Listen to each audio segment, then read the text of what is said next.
You're not in danger of getting stabbed by your own ball valve.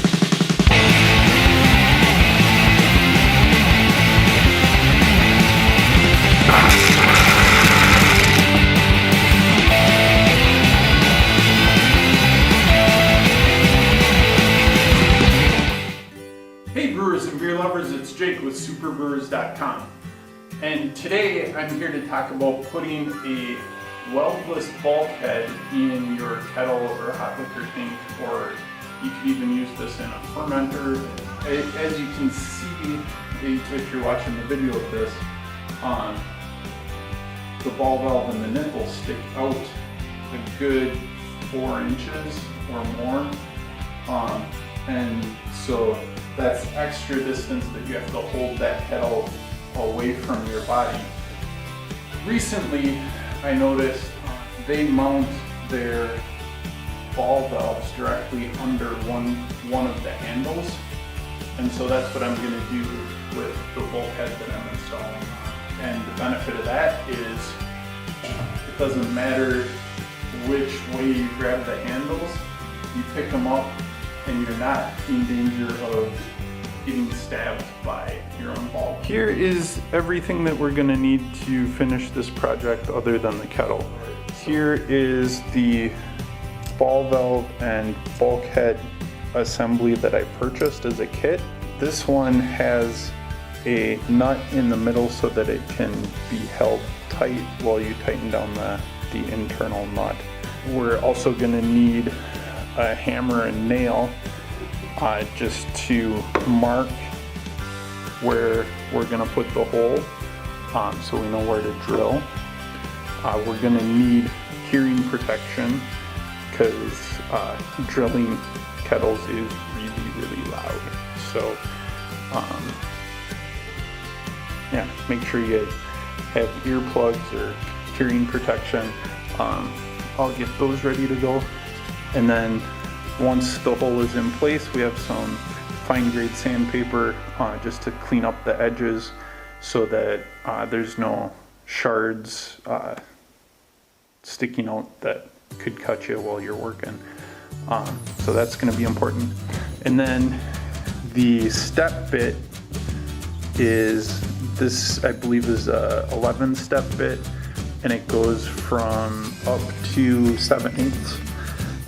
And we're gonna go to the second to last step is 13/16 of an inch, which is actually the diameter we're gonna need. If you're doing a thick kettle, you might wanna pick up some cutting oil. I'm gonna just be using a little dab of dish soap, and what that'll do is that will lubricate the bit as it cuts the stainless steel so that it will cut it more smoothly. I have a work surface with a trough in the middle. This is going to be essential since we're working on a kettle, which is round and it could roll away, especially since I'm going to be adding the ball valve under one of the handles, so that's not going to stop it from rolling. So if you don't have a work surface like this, you can just screw down a couple 2x4s in place to hold your kettle, or even just prop it up with a couple 2x4s. And then if you have a towel or something to put inside the kettle, that might help dampen the noise. I'm gonna line it up with the handle. I will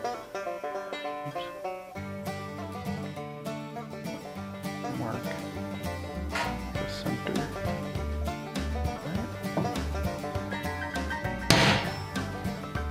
Right where I'm gonna want it. Regular dish soap. We like this instead of that big squeeze bottle, but just put a drop there. Get your hearing protection on, and then let's drill this.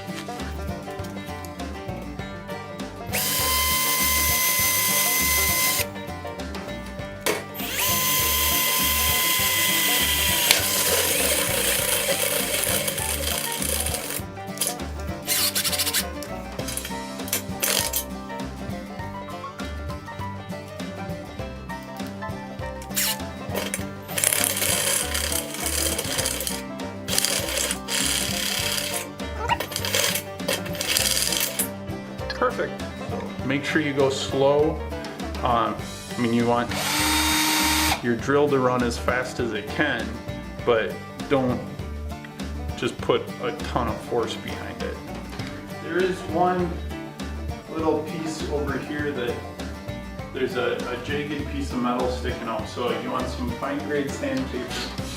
Clean up the edge, and then you can stand it up and do the same thing on the inside. And there's actually a lot more burrs on the inside here. So, then once you got it smoothed out, then we're ready to install the bulkhead. It's just standard Teflon tape. This is going to help lock up the threads and prevent water leaks. You don't need to go crazy here. There's the bulkhead, and then we are going to put the washer on and slide it as far back as we can get it. This is gonna get scooted down over that washer, and then that's gonna go on just like that.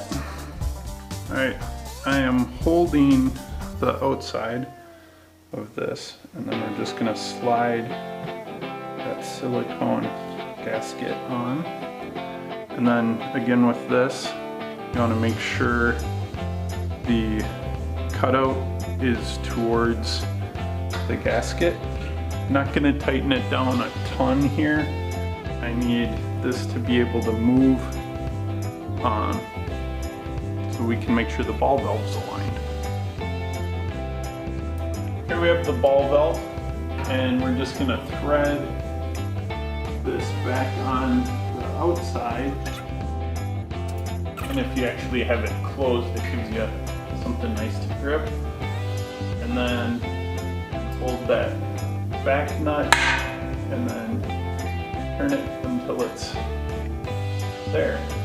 So you have a nice level ball valve. Once you have it finger tightened like this, then you'll actually need a large wrench or a crescent wrench, and you'll actually need to tighten